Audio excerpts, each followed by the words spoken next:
Jumpa lagi dengan Sabda Agung. Sekarang saya mau mengatakan fakta nyata. Di gereja ada batu sandungan. Setiap orang yang datang ke sandung jatuh. Batu sandungan dalam gereja. Ada seorang bapak umur 60 tahun kena stroke. Dia orang yang berada, ekonominya bagus. Sebelum stroke dia udah pergi ke gereja sana sini sono. Dia memang senang gereja roadshow. Pas kena stroke, hamba Tuhan mendengar. Jadi banyak yang datang melawat. Datanglah hamba Tuhan melawat. Girang dong bapak ini dikunjungi. Diberi firman, didoakan. Dan setiap datang hamba Tuhan itu tidak sendiri ya, ada beberapa orang. Tentu dijamu dong, hamba Tuhan pasti dijamu. Diberi makan enak ya. Pulangnya diberi berkat, amplop. Minggu depan datang lagi hamba Tuhan. Dengan beberapa temannya. Anggota jemaat 3-4 orang, 5 orang, sampai 6 orang. Diberi firman Tuhan, didoakan. Dijamu dong, dengan makanan restoran dipesan. Pulang dikasih berkat. Berkat itu besar ya. Paling sedikit 600.000 untuk hamba Tuhan.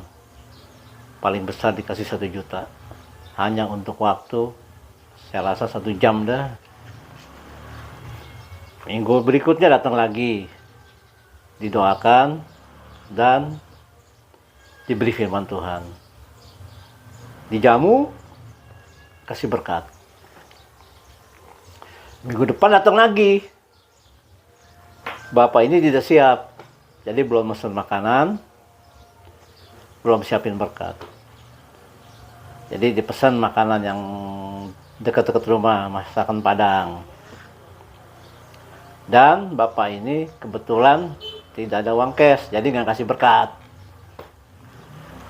Pulang. 10 hari datang lagi hamba Tuhan dan kawan-kawan. Karena mendadak, jadi tidak ada makanan dan disajikan air putih, cemilan kecil. Juga uang cashnya nggak ada. Jadi nggak dikasih. Minggu depannya nggak datang lagi. Jadi bapak ini yang stroke tubuhnya, otaknya masih pintar, encer. Jadi bapak ini kecewa. Bukan hamba Tuhan ini aja. Ada dari beberapa gereja juga ada pelayanan datang. Semuanya sama. Datang nggak bawa ya sekedar buah tangan oleh-oleh untuk orang sakit ya. Buah-buahan kayak biskuit nggak ada, Pak. Cuma bawa Alkitab, doa. Jadi bapak ini berpikir, begitu ya. Bagaimana kalau orang miskin yang sakit masuk gang, pasti nggak dikunjungin, didoain dari jauh, online. Akhirnya bapak itu emosi. Ya, seperti video yang akan saya tampilkan ini. Jadi ada batu sandungan dari orang gereja Tuhan. Ada bapak lagi, lain orang. Dia nggak ke gereja, sama sekali nggak ke gereja. Jadi bapak yang stroke ini juga tadi yang ke satu ya, udah nggak ke gereja ya. Nanti ada videonya. Yang kedua, dia nggak ke gereja lagi. Saya tanya, nah, jawabannya apa? Banyak kemunafikan. Semua ujung-ujungnya duit. Saya orang berduit, bukan orang berduit, maksudnya orang sedang lah. Jadi tegur sama teman. Tapi yang jemaat yang hidupnya sulit, ekonominya ini. banyak yang tidak ditegur. Kemunafikan. Jadi bapak ini tidak ke gereja. Dan ada bapak lain lagi. Kakaknya meninggal. Kakaknya ini boleh dibilang yang nggak ke gereja, yang nggak ke tempat-tempat agama lain.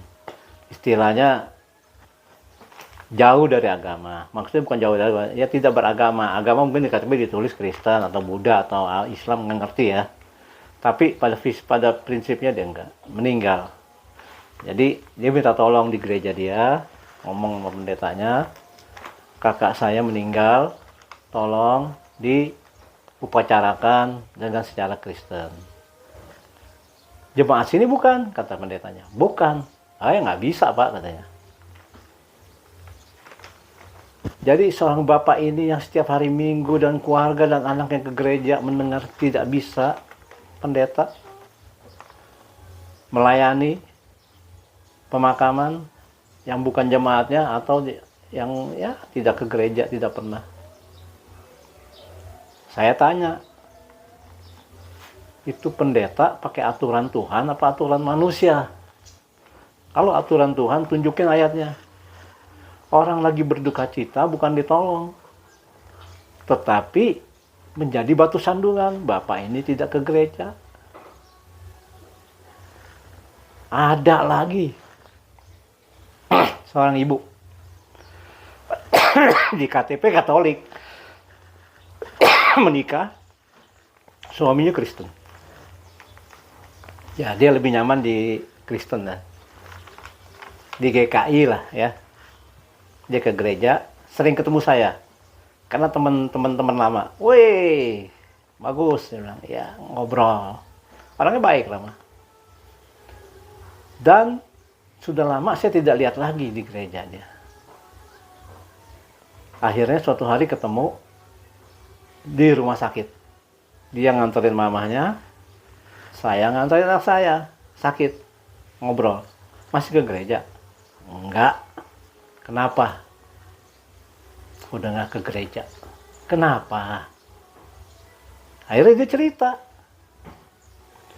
Waktu ada perjamuan kudus, karena dia bukan dan suaminya bukan warga jemaat situ, di Jakarta dulu, belum pindah, hanya simpatisan, dia ngikut. Dan peraturan di gereja tersebut, tamu yang akan ikut perjamuan kudus, isi daftar. Supaya mungkin untuk diarsip atau diberikan ke gerejanya yang bersangkutan. Dia isi. Dia terlalu jujur istrinya. Dia tulis Katolik, sedangkan ini gereja Kristen. Akhirnya waktu pemanggilan nama tamu dia tidak disebut. Ya mungkin dia masih bisa ikut lah perjamuan kudus karena majelis jemaat ini nggak kenal wajahnya. Perjamuan berikutnya ada lagi nama dia. Wah ini nggak bisa, akhirnya dicari. Ketemu. Paling ibu, mohon maaf. Ibu bukan Kristen, ibu Katolik. Jadi tidak bisa melayani perjamuan kudus, tidak bisa ikut. Akhirnya dia nggak ikut, suaminya aja ngikut. Karena suaminya Kristen. Minggu berikutnya akhirnya apa yang terjadi waktu mau ikut perjamuan kali? Dia dilarang masuk ke gereja. Akhirnya dia datang ke gereja. Batu sandungan itu ada. Ini peraturan manusia yang dipakai. Peraturan Tuhan, jadikanlah semua bangsa muridku. Peraturan manusia ini yang menjegal seorang. Dan saya ketemu lagi di satu mall. Gimana? Gereja Katolik dong? Enggak, saya sebenarnya lebih nyaman ke GKI. Tapi saya udah nggak ke gereja. Saya lagi mikir, di rumah saya ibu-ibu pengajiannya baik. Saya diajak ikut pengajian. Gini-gini. Saya lagi mikir, mungkin akan jadi mualaf. Batu sandungan itu ada di gereja. Coba Anda pikirkan, jangan memakai peraturan manusia. Pakailah peraturan dalam Alkitab. Ya, saya hanya menyampaikan, dan bapak yang stroke ini kena batu sandungan, dia marah, dia divideokan, dia mau. Yang dua lagi Dia tidak mau tampak muka karena tidak enak dengan teman-teman di gerejanya dan majelis jemaatnya. Masih ada yang baik sama dia, tapi dia tidak ke gereja. Jadi batu sandungan itu ada di rumah Tuhan, tidak jauh-jauh. Jangan jadi batu sandungan. Demikian sabda agung. Bukan mesti kok yang Masih ke gereja? Loh. oh ke gereja. Hah? Jangan harap gereja. Gue mau dengar ada. Gue keluar semua dari lu tanya lu ya. Semua teman Kristen gue blok, gue keluar sendiri. Nggak ada gue di Kristen di battle di mana nggak ada. Jadi nggak ke gereja loh? Oh gereja ngasih gue 1 miliar gue nggak mau. Kenapa nggak ke gereja? Gue udah muak. Ya sesuai gue udah muak baru gerejanya, baru pendetanya. Bang gue nggak begini. Itu gue hidup kuat sendiri. Itu menghujat Wan, nggak Emang boleh. gue hujat, tantang gue hujat, tiap hari gue hujat, bukan baru di depan lu, gue gak akan pernah. Cuman gue gak mau begini kalau gue kantor hukum nih, orang isengin. Gue lempar, gue beli banyak-banyak, gue buang di sampah. Ya harus ke gereja lah. Ngapain ke gereja? Ngasih pendeta duit, walaupun gue keluar duit gue gak mau. Duit gue. Makanya saya suka ngomong sama orang, saya ngomong sama orang gini, kalau tetangga maju, kita jangan sirik. Kita harus terima kasih. Kalau dia susah, repot. Dikit-dikit pinjam duit, minta garam, minta beras, apa nggak ini.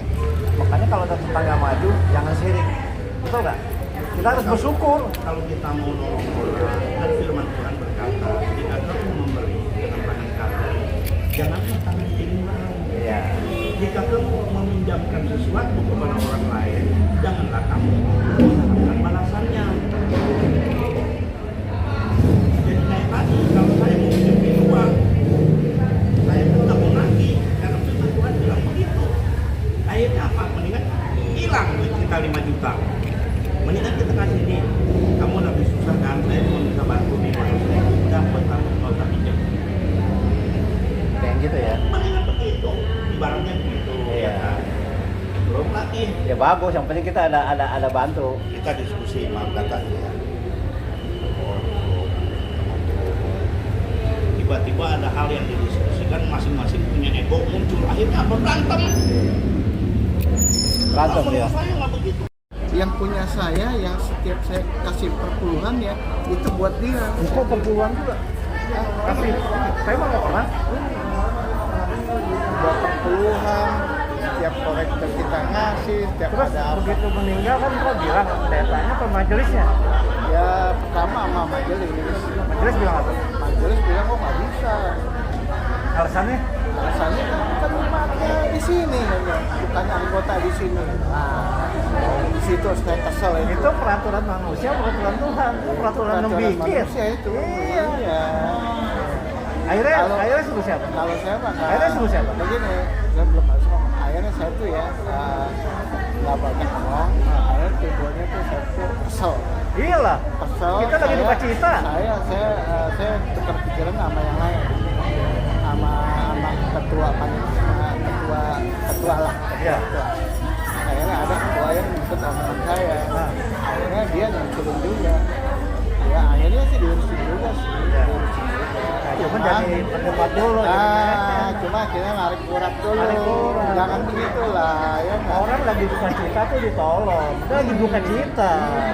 Iya. Lu nolak itu peraturan Tuhan atau manusia? Di Alkitab nggak ada. Iya. Nih, itu pokok saya tuh ya. Pokok saya kan ada 2. Iya. Nih, ini saya kecil. Ini nih yang bermasalah nih, yang saya minta tolong Iya. di gereja saya. Ini ada lagi nih pokok saya satu lagi. Dia juga sakit lagi stroke sekarang. Nah, saya lagi itu kan pernah bercemplung. Apa? Bercemplung, daerah Cemplung. Kampung Melayu. Iya. Di situ kan ada ibu saya kuku.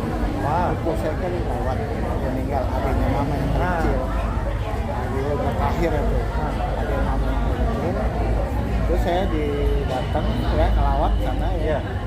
Saya dikenalin sama ponakan saya, sama pendeta itu.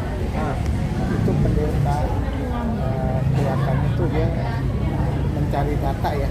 Maksudnya mau berkenalan sama saya. Saya juga mau berkenalan sama pendeta, sama-sama mau kenal.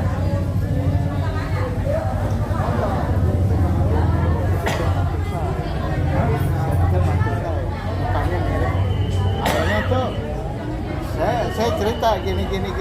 Saya cerita foto saya juga. Iya. Dia tahu nggak lu? Dia langsung responnya gara-gara begini, saya lagi pernah kecewa begini.